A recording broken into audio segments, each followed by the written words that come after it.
Hey guys, my name is Eric, aka Envision, and today I want to share with you guys my deck profile on DDs, aka Triple D. And in case you guys don't know, DDD actually stands for Too Damn Good, as in this deck's super fun to use and super explosive.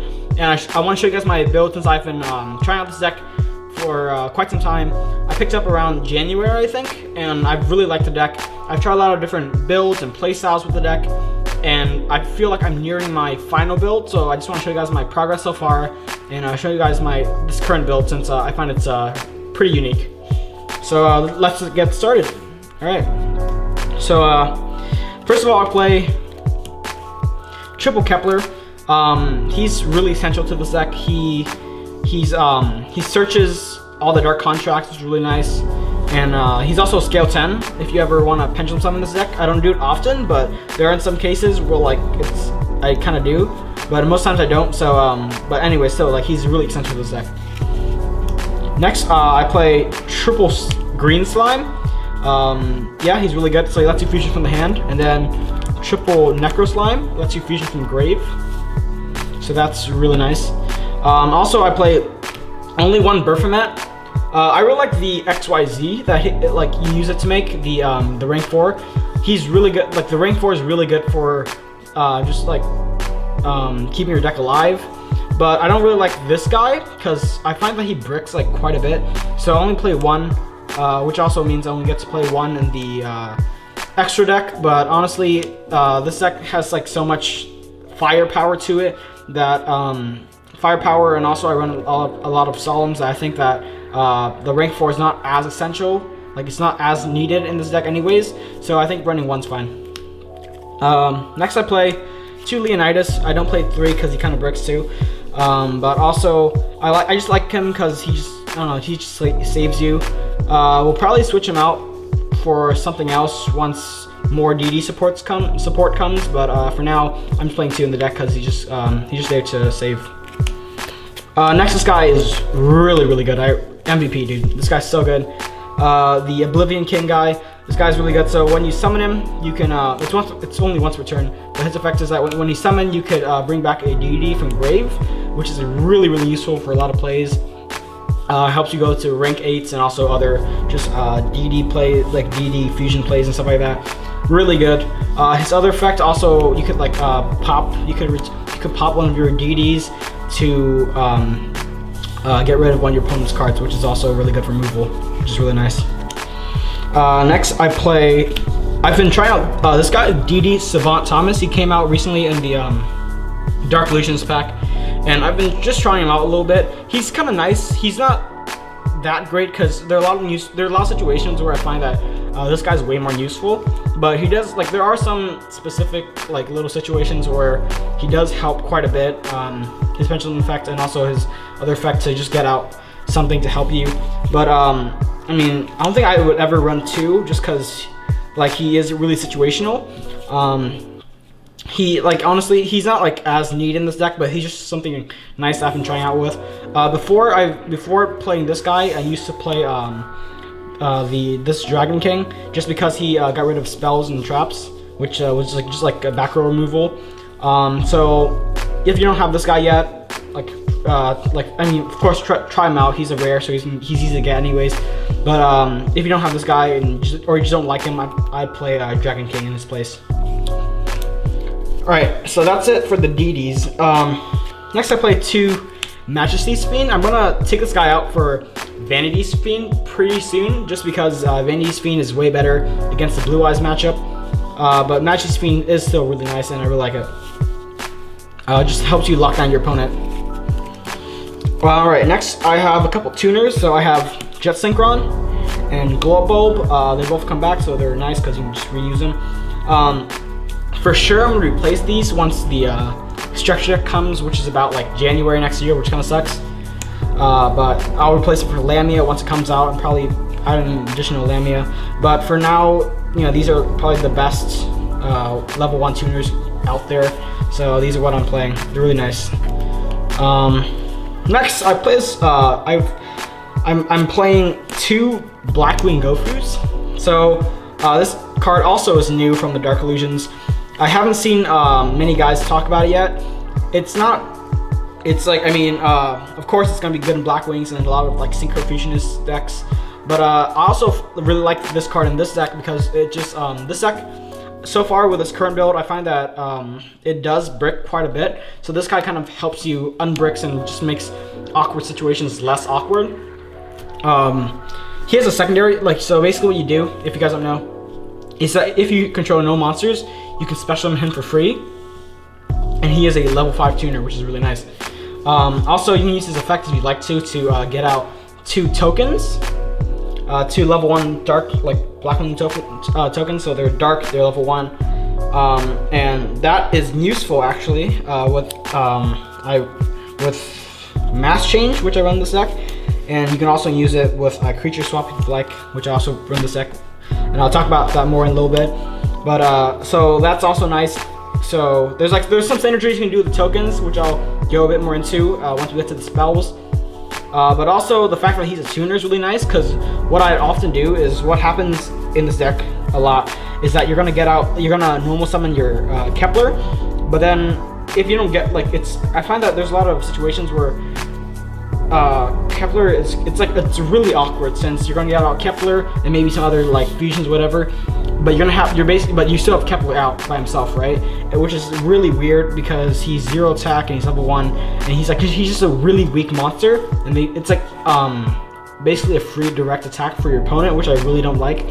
But this guy makes it a little bit less awkward, because what you do is you would special this guy first, and then normal summon your Kepler.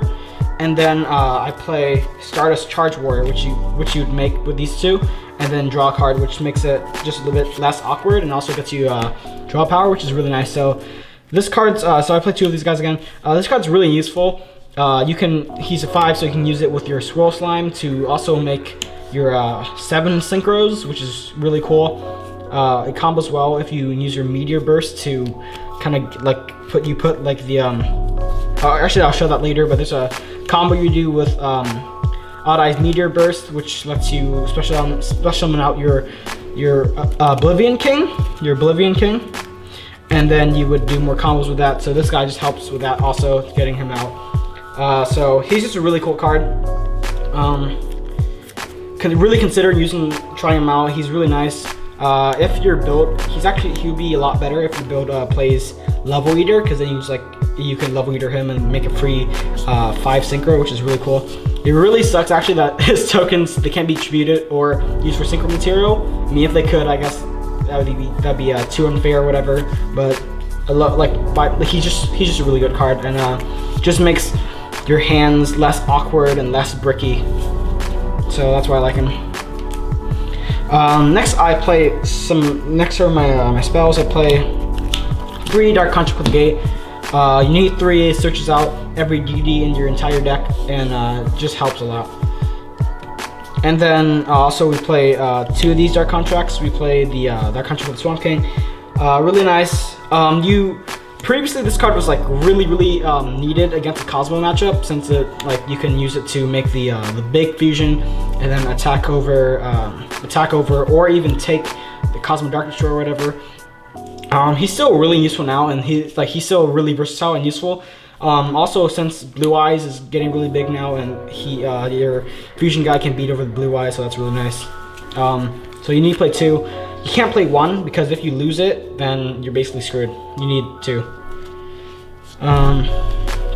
Next, for draw power, I play 2 Allure of Darkness. Pretty much every single card in your deck is dark, except for maybe like your Majesty's Fiend.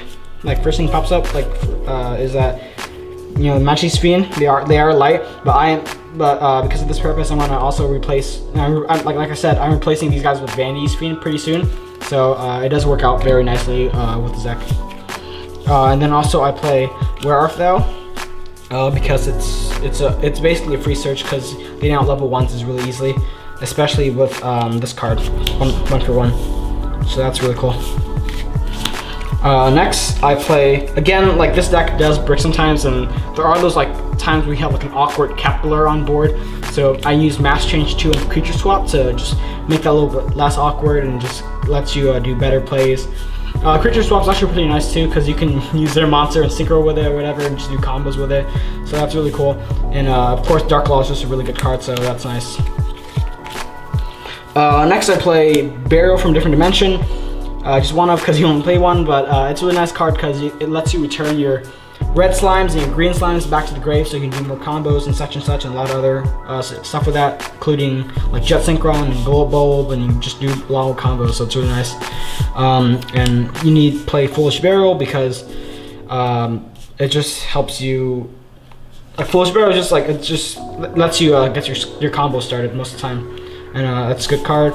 And then for my final spell, I play one So Charged because once like if they can get like rid of your board, it's like you have like really few ways to bounce back from that, and so you really need so Charged to get back your monsters and win the game, or else like if they they can kill you, especially if you have dark contracts on board and they take out your dark, because then that means that you're just gonna take a bunch of damage and you're basically just gonna die, which really sucks. So you need this card to help you bounce back. Okay, so next I play Dark Contract with the Witch, and it's basically a Raigeki break that you can use once per turn, which is really nice. Gets your DDs and stuff to grave. You need to do combos with that, and also just removal of back row, so it's really good. Next for my Solemns, I play one Warning because it's really good, and then I play 2 Scolding. Scolding works really well in this deck actually because this deck doesn't sap much. This deck mostly does it's like most of your spells and traps are going to be face set most times, or they're just one-time use and they're not going to be set. So this card's really nice because yeah. Also, if you, it's basically a Solemn Judgment. If you activate 2, it's the same thing. Like you pay as much life points as activating 2 judgments, so it's really nice. Also, you can like even if you have these 2 like set, you can activate your Warning first, and then you can activate your Scolding. So just put it to use. It's a really good card in DDs. Yeah, it's like, you do take a lot of damage, but then at the same time you're gonna be gaining a lot of health from this fusion anyways from Dark, so it doesn't matter as much. But you do take a lot of damage. If you don't like the damage, of course you can switch it out with Solemn Strike. But I do really like it because of course it's a lot more versatile than Strike. It's like being basically Judgment. So that's my main deck. Alright, so next we got the extra deck starting off with 3 Darks. Really useful, really essential because it's 7, lets you make your 7 plays. Also like gets rid of all that damage you would have taken from the dark contracts, so that's really nice. Probably gonna replace 1 or maybe even 2 once the Genghis comes out in the Megatons next month.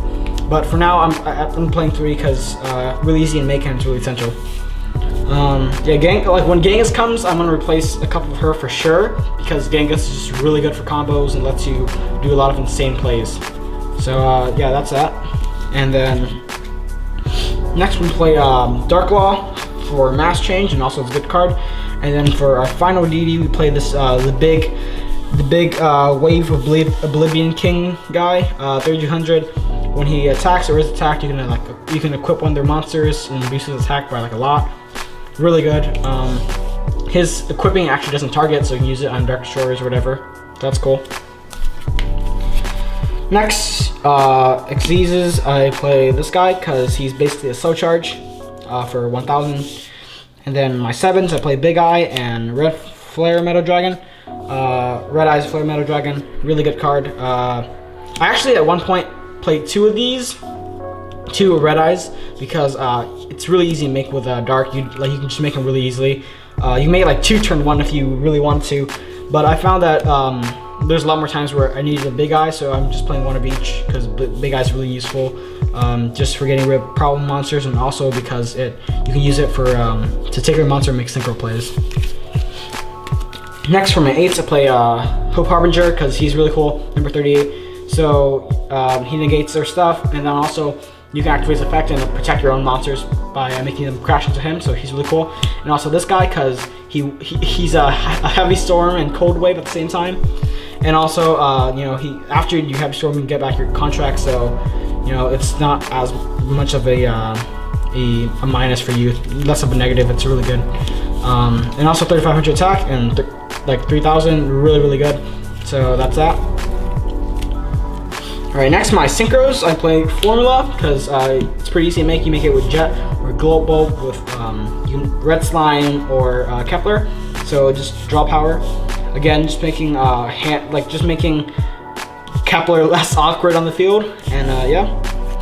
Again, as I said before, with the you make this. You usually want to make this with Gofu and Kepler, and then draw power, and also potentially can wipe out your opponent's monsters. Next, Meteor Burst, also really easy to make, as you would, like a lot of times you can Gofu and then your green slime, and then you can make him. And a combo that people often do with Meteor Burst is you would first, find it, you would first set this guy in scale, and then you might have like maybe another one in grave, right? So when you summon him, it special summons this guy, and then his effect special summons back this guy. You can make an 8 play. Or also, if it's a dark whatever, you can make a 7 play and stuff like that. It's really cool. So this guy's really useful for that purpose, and so that's why I play him. And then finally, 8s, I play Crimson Blader, because it's just as good against Blue Eyes as it is against Monarchs, as long as like you kind of stop their play and just like maybe get rid of something like one of the weak guys like Sage or whatever, and just like get them out there, and then no Blue Eyes, which is like their big monster. So that's really nice. Also, 2800 isn't bad. And then finally we have Ignister, and yeah, he's great. He doesn't target. He gets him off field, so he gets him back in the deck. So basically, their effects in grave don't happen, which is really good against BA, which is not going to be much of a problem once the ban list hits, because pretty darn sure that Dante's going to 1, but he's really good. 2850, which is actually really important in some situations, because like let's say there's a Forerunner, you just attack over it, which is really nice. Or of course you can spin it back. Really easy to make with any of the level 1 tuners plus Leonidas, which you can search out, since you can use Gate to search out. So he's really easy to make, and he's really good. So that's why I play him. And that's the deck profile, guys. I hope you guys liked it. If you guys enjoyed, please be sure to share this video with your friends or whatever. Spread the word. Make Gofu good, and make Gofu a staple in deities, because it's really great in deities. Be sure to try it out. You'll really like it, I promise. And that's all, guys. And thanks for watching.